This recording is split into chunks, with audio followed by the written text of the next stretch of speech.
Bonjour, dans cette vidéo, je vais tenter de t'expliquer comment il faut faire des intégrations par partie.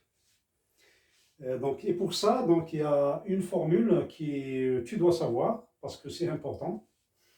C'est la formule que j'ai marquée sur le tableau. Quand on a l'intégrale de A jusque B, U dV est égal à UV pris entre A et B, moins l'intégrale de A à B, V du. Peut-être, en voyant ça comme ça te paraît un petit peu difficile, c'est quoi ça? Mais bon, c'est-à-dire une fois qu'on commence l'application, tu vas voir qu'il n'y a rien de sorcier. D'où elle sort cette formule? Enfin, c'est pas l'objectif, hein, c'est pas l'objectif. L'objectif, c'est de t'apprendre comment qu'il faut faire des intégrations par partie et comment qu'il faut faire les changements de variables. Mais tout simplement, c'est-à-dire d'où elle sort cette formule? En fait, elle sort du produit de U fois V, hein. Donc la dérivée, si on prend la différentielle de U V, ça est égal à U dV plus V du. Maintenant, si on intègre côté gauche et on intègre le côté droit, donc ici on aura tout simplement UV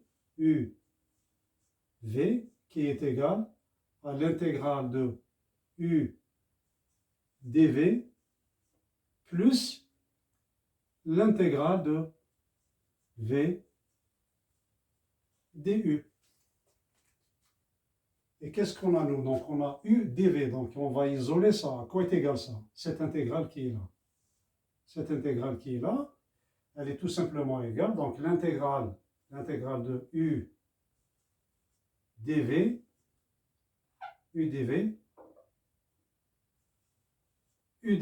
cette intégrale-là est égale à UV moins cette intégrale, moins l'intégrale de V du.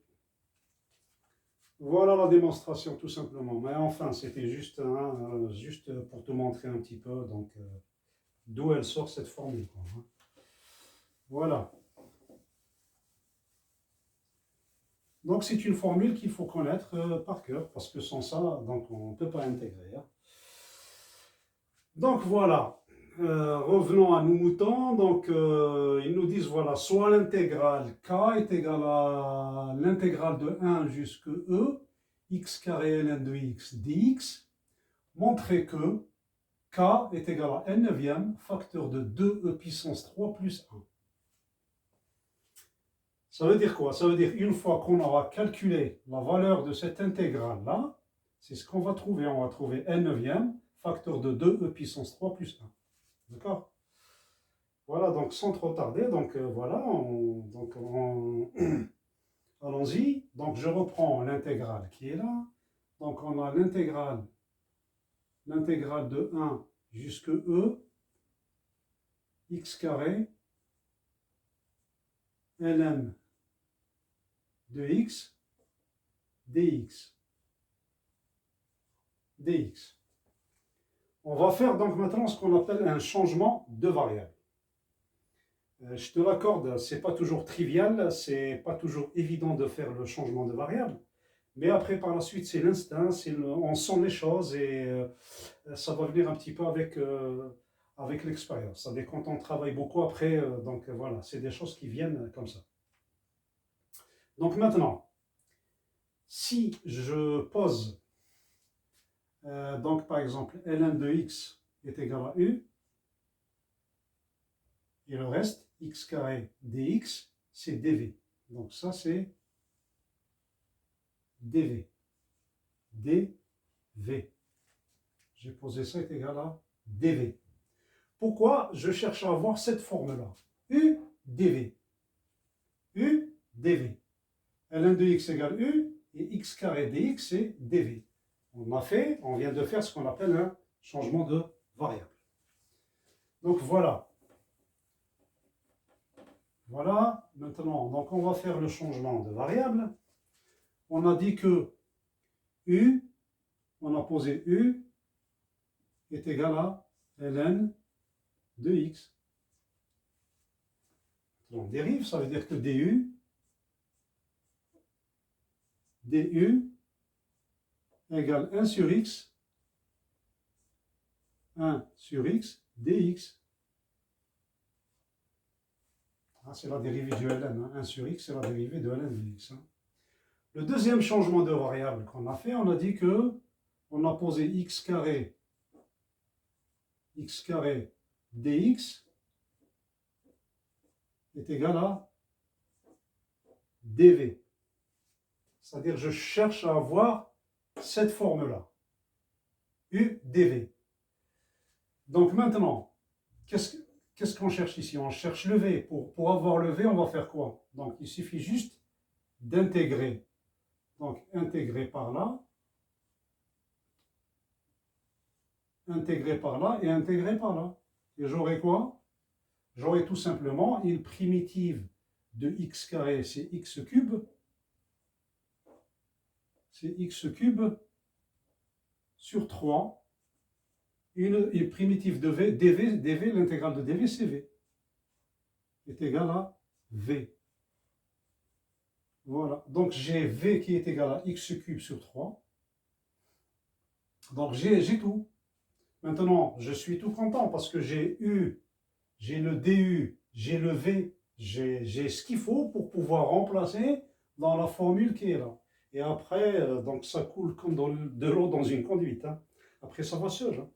Il suffit juste de faire le bon changement de variable au départ et appliquer la formule, ce qu'elle dit. On suit juste ce qu'elle dit la formule et tout ira bien. Donc maintenant, cette intégrale est égale à quoi? Cette intégrale est égale à quoi? Cette intégrale, voilà, là ce stylo. Hein. Donc cette intégrale est égale. Regardez, u dv c'est ça. Hein. U dv c'est ça. Elle est égale à uv, u fois v, mais le u c'est quoi? Le u c'est x cube sur 3. Donc x cube sur 3, u fois v multiplié par ln de x. U fois v c'est ln de x multiplié par x au cube sur 3. Donc ici multiplié par ln de x. Et tout ça c'est pris entre 1 et e. Et moins l'intégrale de v du. Moins l'intégrale pris entre 1 et e, entre 1 et e, de v du. Et le v c'est quoi? C'est x cube sur 3. X cube sur 3 par du. Et le du c'est quoi? Le du c'est 1 sur x dx multiplié par 1 sur x dx multiplié par 1 sur x dx. Voilà. Donc on a pratiquement fini. Hein. On a pratiquement fini. Comme j'ai pas beaucoup de place, je vais essayer d'économiser parce que j'ai un petit tableau. Regardez, ici j'ai x cube et là j'ai x. Je peux simplifier. X cube sur x, il me reste x carré. X carré multiplié par 1, ça fait toujours x carré. Et multiplié par dx. Donc ça ne change rien. J'aurai toujours x carré fois dx. Une primitive de x carré, c'est quoi? C'est x cube sur 3. Et sans oublier, multiplié par le coefficient 1 tiers qui est là, regardez. Le 1 tiers qui est là. Donc je vais sortir le coefficient. Donc j'aurai quoi? Donc ici, il n'y a rien qui change. Elle est égale. Donc elle est égale. Donc à x cube sur 3 ln de x pris entre 1 et e et moins, maintenant, moins quoi? J'ai le coefficient 1 tiers, et après simplification, on a dit qu'il nous reste juste x carré dx. Une primitive de x carré, c'est quoi? C'est x cube sur 3. Donc ici, tout simplement multiplié par x cube sur 3. Et tout ça, c'est pris entre 1 et E. C'est égal à quoi? Maintenant, avant de continuer, il y a une propriété qui est importante et qu'il faut que il faut la connaître par cœur. Qu'est-ce qu'elle dit la propriété? Propriété, elle dit quand elle a une intégrale d'une fonction f de x prise entre a et b, ça est égal à la primitive grand F de b moins f de a.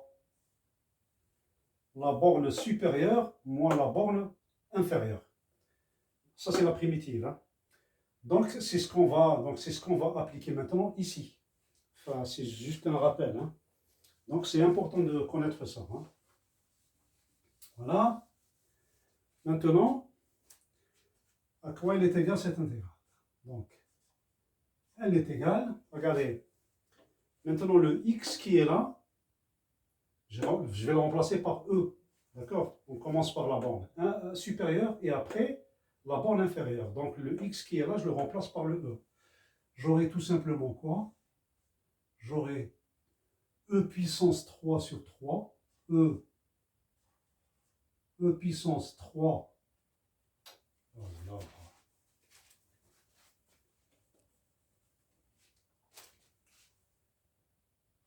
E puissance 3 sur 3, E puissance 3 sur 3, voilà, E puissance 3 sur 3, j'ai remplacé le x par E, par ln de x, donc le x qui est là, je vais le remplacer par E, mais ln de E c'est 1, donc ici c'est multiplié par 1.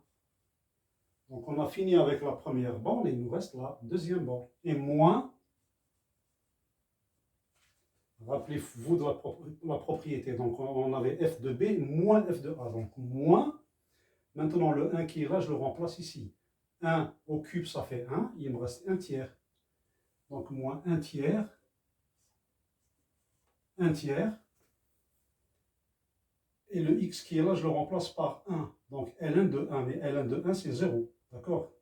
Donc j'aurai ln de 1 et ln de 1 c'est 0. Donc ici multiplié par 0. Je ferme la parenthèse, on a fini le premier calcul, et il nous reste maintenant le deuxième calcul. Et moins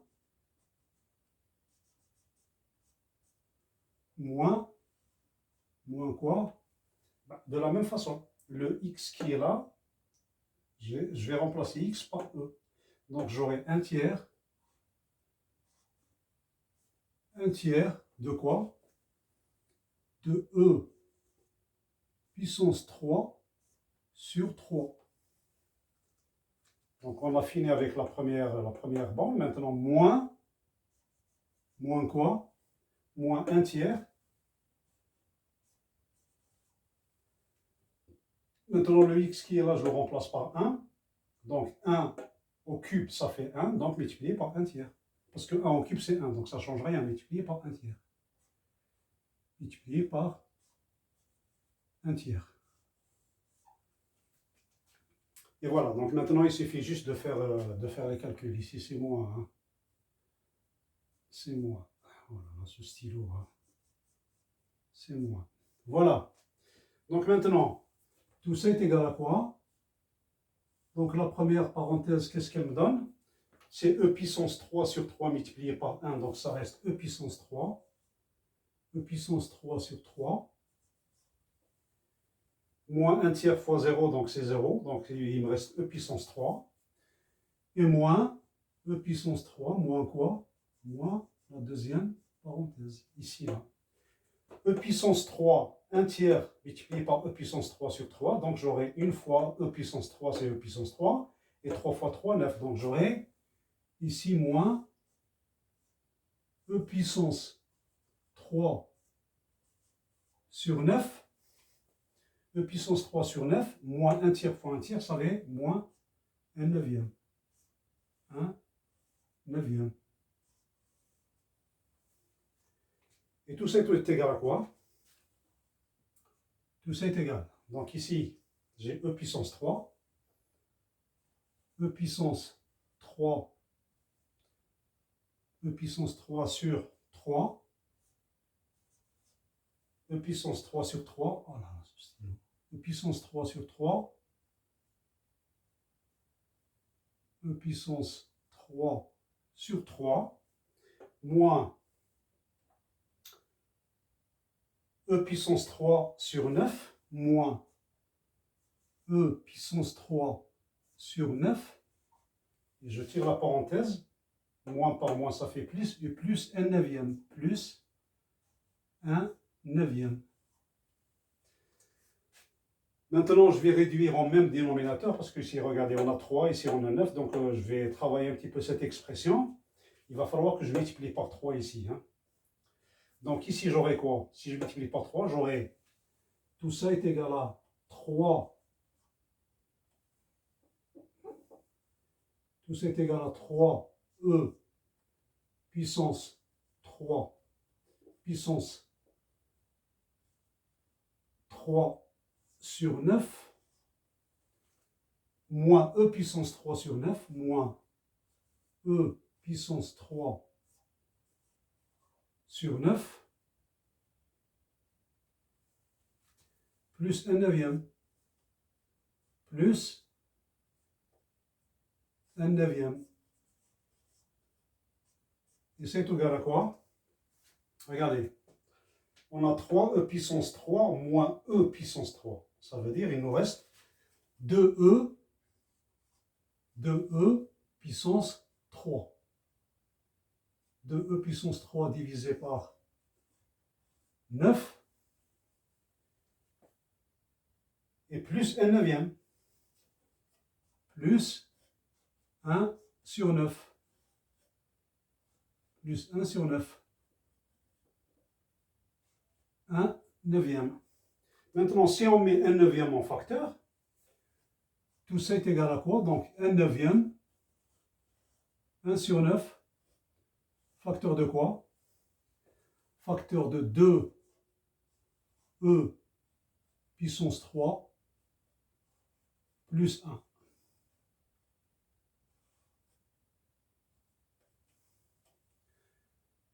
Oh là là, ce stylo, hein. 2E puissance 3 plus 1.